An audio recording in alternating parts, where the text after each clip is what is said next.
So I wanted this video to be released by Christmas, but that didn't happen. Anyways, today's subject is It's a Wonderful Life, directed by Frank Capra. When discussing It's a Wonderful Life, something always noted about the film is its rewatchability and timelessness. To quote film critic Roger Ebert, "What is remarkable about It's a Wonderful Life is how well it holds up over the years. Some movies, even good ones, should only be seen once. Other movies can be viewed an indefinite number of times.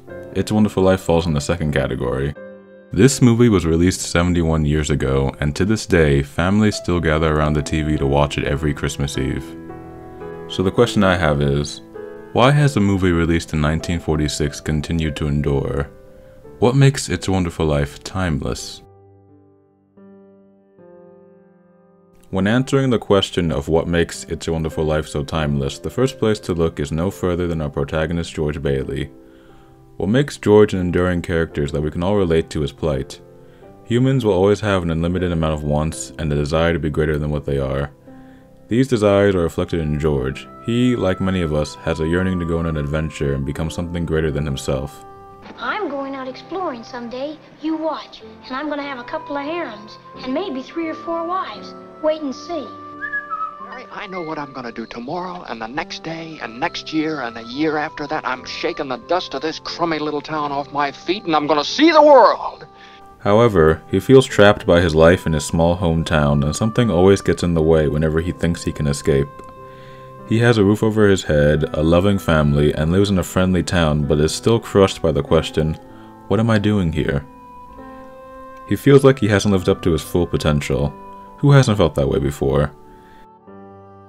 This feeling of being trapped has persisted in the human psyche for probably as long as humans have been around. You can even see it portrayed in later movies, like Luke Skywalker in Star Wars, who felt like he couldn't escape his home. Much like George, Luke just wanted to go out on an adventure and see the world, or the galaxy.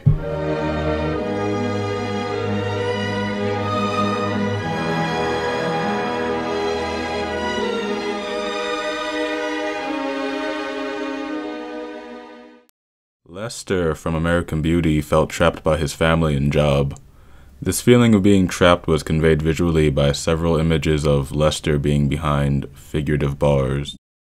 More great examples can be found in Disney films.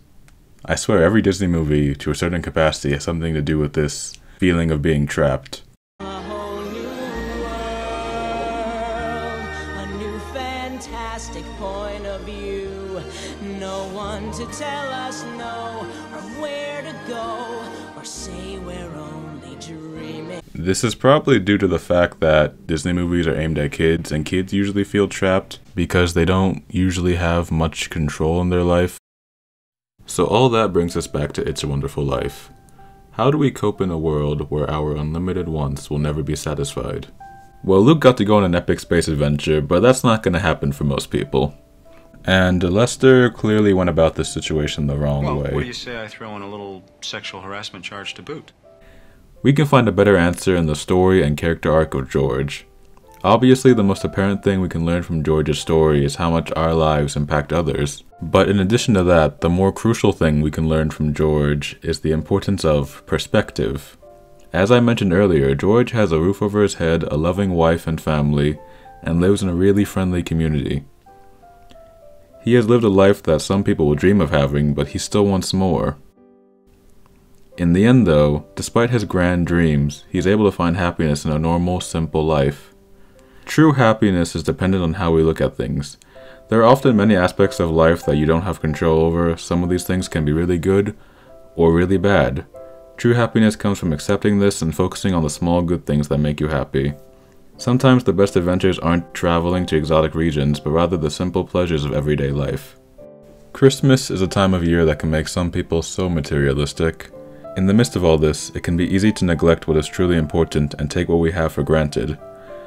By the end of the movie, George finally learns what really matters: friends and family. In this moment, his community is not something holding him back, but rather something to celebrate. Unfortunately for Lester, this realization came too late. But I think George figured it out at the right time. Sure, from one point of view you could say that George has been living a disappointing life, but from another perspective you could say it's been a wonderful life. It's a Wonderful Life resonates with us every year because we still haven't fully learned the lesson that George does. Fortunately for us, Capra never stops trying to teach it. Masterpieces like It's a Wonderful Life that inspire the best of us need to be treasured and encouraged, so go watch it. Merry Christmas and Happy New Year.